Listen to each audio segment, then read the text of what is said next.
สบายดีทุกคนมื้อนี้มาเรียนต่อไวยากรณ์อาซออซอมีความหมายหรือแปลว่าเพราะว่าย้อนว่าอาซออซอมันถูกใส่เติมท้ายคำกรรมะหรือคำคุณนามซึ่งประโยคหน้าแม่นสิบอกถึงเหตุผลที่เกิดขึ้นในประโยคหลัง 1. คำศัพท์ที่มีสระอาสระโออยู่ทางหน้าตาไปกับอาซอ 2. คำศัพท์ที่มีสระอสระสระอีสระอูและสระตัวอื่นความหมายคือสระเวสระบอกอยู่ทางหน้าตาไปกับอซอเบิ่งตัวอย่างดังนี้ข้อที่1ชอเนินแปลว่าคอยเพแปลว่าท้องอาภาแปลว่าเจ็บคำศัพท์แม่นอาพื้อตาเฮาตาออกไวยากรณ์อาซอฉะนั้นเราต้องได้เปลี่ยนตามหลักการอาโอยฉะนั้นจึงได้สระอาอยู่รูปนี้เขียนซอใส่ทางหลังเพียงวอนเน่หงหมอคัสเซโยได้ไปคำศัพท์แม่นขาตาออกเป็นกะลาอดีตเราก็เลยเอาตัวสะกดมาใส่อยู่รูปนี้เขียนโอโยใส่ทางหลัง저는 배가 아파서 병원에 갔어요. แปลว่าคอยได้ไปหงหมอเพราะว่าคอยเจ็บท้องข้อที่2ยาโซกิแปลว่าหนักอิดแปลว่ามีคำศัพท์แม่นอิดตาเฮาตัดตาออกอย่างอิดฉะนั้นสระอีมีตัวสะกดสระอีไปกับอซอเขียนอซอทางหลังหมอนจ่อแปลว่าก่อนจิบเบแปลว่าเหือนคัสเซโยแปลว่าไปยาโซกิอิซอซอหมอนจ่อจิบเบคัสเซโยแปลว่าเรากับเมื่อเหือนก่อนเพราะว่าเรามีนัดข้อที่3นาลชิกาแปลว่าอากาศตาตึกเฮแปลว่าอบอุ่นซอแม่นไวยากรณ์เพราะว่าย้อนว่าภูมิแม่นฤดูใบไม้โป่งโชอาเฮโยแปลว่ามัก날씨가 따뜻해서 봄을 좋아해요. แปลว่าคอยมักฤดูใบไม้โป่งย้อนว่าอากาศอบอุ่น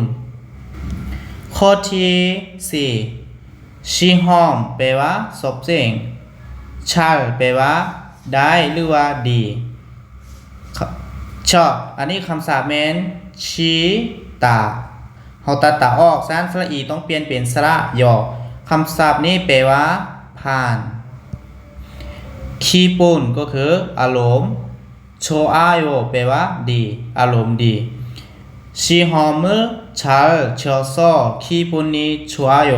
แปลว่าย้อนคอยเส้งผ่านคอยเลยอารมณ์ดี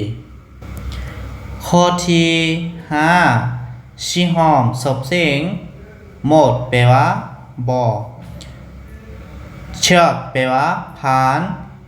คีปุนนี่อารมณ์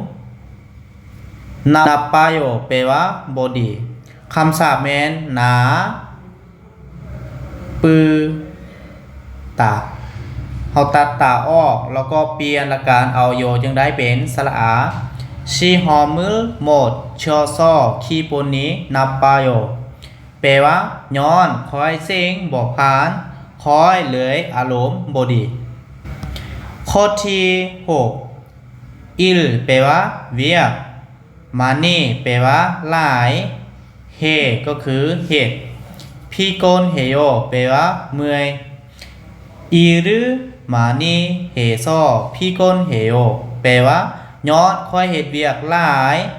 คอยก็เลยเมื่อยข้อที่7อเจแปลว่ามื้อหวานช่ำแปลว่านอนหมดแปลว่าบอก ซาซ้อซานี่แปลว่านอนซ้อนี่แม่นไวยากรณ์โชเรียวโยแปลว่าเงานอน어제 잠을 못 자서 초려요 แปลว่าเพราะว่าเมื่อวานค่อยนอนบ่หลับเลยเงานอนข้อที่8ยองหัวแปลว่านั่งนอมูแปลว่าลายซึลพอซอแปลว่าเศร้าคำศัพท์แม่นซื้อผือตาเฮาตัดตาออกฉะนั้นเฮาเปลี่ยนสระเปลี่ยนเอาสระตัวทางหน้าสระไปกับอโยฉะนั้นจึงได้สระโออุลนี่แปลว่าให้ออสโซโยนี่แม่นกะละอาดิดยองหัวกะนอมูซึลพอซออุลอบโซโย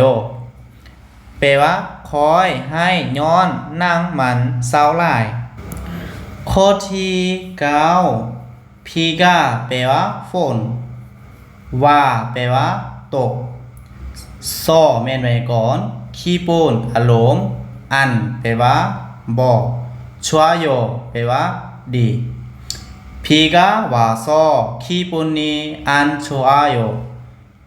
อารมณ์บ่ดีเพราะว่าฝนตกข้อที่10날씨가 아까 시원 해서เย็นสบาย가을ฤดูใบไม้โลน좋아해요แปลว่ามาก날씨가 시원해서 가을을 좋아해요แปลว่ามากฤดูใบไม้โลนเพราะว่าเย็นสบายสอนไวยากรณ์เพราะว่าย้อนว่าเบิดเพียงเท่านี้อย่าลืมกดไลค์กดแชร์กดติดตามขอขอบใจ